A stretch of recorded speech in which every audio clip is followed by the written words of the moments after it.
दोस्तों, कलयुग के अंत के विषय में हमारे प्राचीन पुराणों में पहले से भविष्यवाणी की गई है। कलयुग का प्रभाव कैसा होगा, कलयुग में मनुष्य का व्यवहार कैसा होगा, कलयुग में स्त्रियां कैसी होंगी, कलयुग में मनुष्य की आयु और आकार कितना होगा, कलयुग में पाप और पुण्य की परिभाषा क्या होगी, कलयुग में मुक्ति पाने के लिए कौन से मार्ग होंगे और कलयुग का अंत कैसे होगा। इन सब के विषय में हमारे प्राचीन पुराणों में कलयुग की भविष्यवाणी की गई है। भगवान श्री कृष्ण ने कलयुग की भयावता का वर्णन गरुड़ जी के सामने किया है, जिसके बारे में करुण पुराण में बताया गया है। आइए जानते हैं इसके अनुसार क्या भविष्यवाणी की गई है। कलयुग का अंत धर्म की विफलता, अनुशासन की कमी, मनुष्य में बढ़ती दुर्भावना, धन की लालसा, अत्यधिक काम का प्रभाव, भ्रष्टाचार से बढ़ता व्यापार, स्त्रियों में व्यभिचार और अनाचार आदि गुणों की वृद्धि, लोगों में आध्यात्मिकता की कमी, ऐसे ही लक्षण से कलयुग की पहचान होती है। भगवान श्री कृष्ण ने कहा है, कलयुग में मनुष्य का मन अत्यधिक कठोर हो जाएगा। मनुष्य अशांत, चंचल, धर्म के विमुख होकर अधर्म के पथ पर चलने वाले होंगे। उन्हें शास्त्रों का ज्ञान नहीं होगा, जिसके मुख से जो भी निकलेगा उसे ही शास्त्र समझा जाएगा।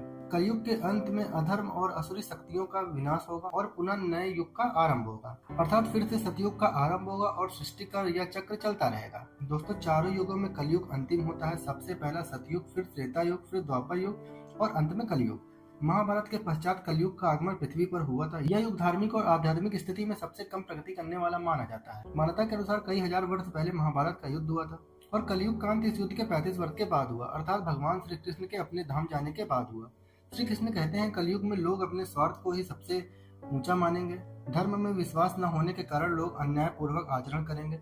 यदि हम आज के समय में देखें तो पाप इतना ज्यादा बढ़ चुका है, मानो ऐसा लगता है कि कलयुग का अंत अब निकट आ चुका है। लेकिन कुछ विद्वानों के अनुसार यह तो बस शुरुआत है, आगे कलयुग और भी भयानक रूप लेने वाला है। कलयुग के इस भयानक रूप को देखने की क्षमता आज के मनुष्य के अंदर नहीं है। जब कलयुग का अंत निकट आएगा तो ऐसी ऐसी भयानक चीजें दिखाई पड़ेंगी। मनुष्य का रूप इतना विकृत और भयानक हो जाए कि वह मनुष्य कम पिशाच ज्यादा दिखाई देगा। आइए जानते हैं गरुड़ पुराण में कलयुग के अंत के विषय में क्या कहा गया है। गरुड़ पुराण के अनुसार एक बार गरुड़ जी ने भगवान श्री कृष्ण से पूछा कि हे प्रभु, चारों युगों में कलयुग को सबसे भयानक और दुख कारक क्यों माना गया है? इस कलयुग का अंत कैसे होगा और कलयुग के अंत समय निकट आने पर कौन कौन से संकेत दिखाई देंगे? तब भगवान श्री कृष्ण ने गरुड़ जी को कलयुग के अंत समय में मिलने वाले भयानक संकेतों के बारे में बताया। जब पृथ्वी पर चारों तरफ ऐसे संकेत दिखाई दे तो मनुष्य को समझ जाना चाहिए कि कलयुग का अंत निकट आ गया है। सबसे पहला संकेत, श्री कृष्ण के अनुसार कलयुग का अंत समय निकट आने पर मनुष्य की आयु घटकर 20 वर्ष ही शेष रह जाएगी। 12 वर्ष की आयु में मनुष्य के बाल पक जाएंगे, उनका शरीर अत्यंत कमजोर हो जाएगा। कलयुग में स्त्रियां 8 वर्ष या 9 वर्ष की आयु में संतान को जन्म देगी।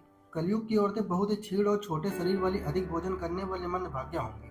कलयुग की स्त्रियां बहुत ही कम संतान उत्पन्न करेंगी और बहुत ही क्रोधित स्वभाव की होंगी। वह अपने संतान का पालन पोषण भी नहीं करेंगी।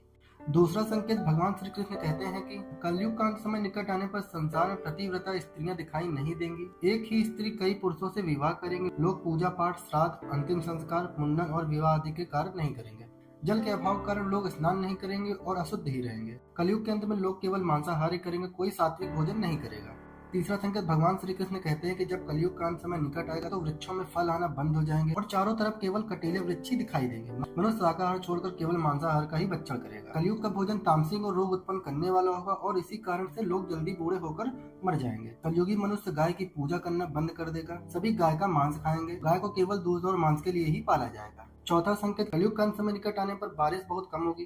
खेत अनाज नहीं उगा पाएंगे। फलों में रस भी उत्पन्न नहीं होगा। मनुष्य भूख और प्यास के कारण ही मरने लगेंगे। पांचवा संकेत, जब कलयुग का अंत होने वाला होगा तब भगवान विष्णु सूर्य की किरण में विराजमान होकर पृथ्वी का संपूर्ण जल सोख लेंगे। आकाश में चारों तरफ सूर्य ही दिखाई देंगे और इन सभी के प्रभाव से संपूर्ण पृथ्वी जलकर खाक हो जाएगी। फिर भगवान विष्णु संपूर्ण सृष्टि को दग्ध कर देंगे और मेघ को उत्पन्न करेंगे और ये मेघ भयंकर गर्जना करते हुए अगले 100 वर्षों तक वर्षा करेंगे और सृष्टि के इस भयंकर अग्नि को शांत कर देंगे। अग्नि शांत होने पर वे मेघ संपूर्ण जगत को जल से डुबो देंगे और इस प्रकार से कलयुग का अंत हो जाएगा और फिर परमात्मा अपनी इच्छा के अनुसार पुनः सृष्टि में जीव की उत्पत्ति करते हैं। दोस्तों, इस प्रकार से गरुड़ पुराण में कलयुग के अंत का वर्णन किया गया है। दोस्तों, अगर हमारे द्वारा दी गई जानकारी आपको अच्छी लगे तो वीडियो को लाइक एंड चैनल सब्सक्राइब करना ना भूलें। मिलते हैं नेक्स्ट वीडियो में। माँ काली का आशीर्वाद आप पर बना रहे। जय माँ काली, हर हर महादेव।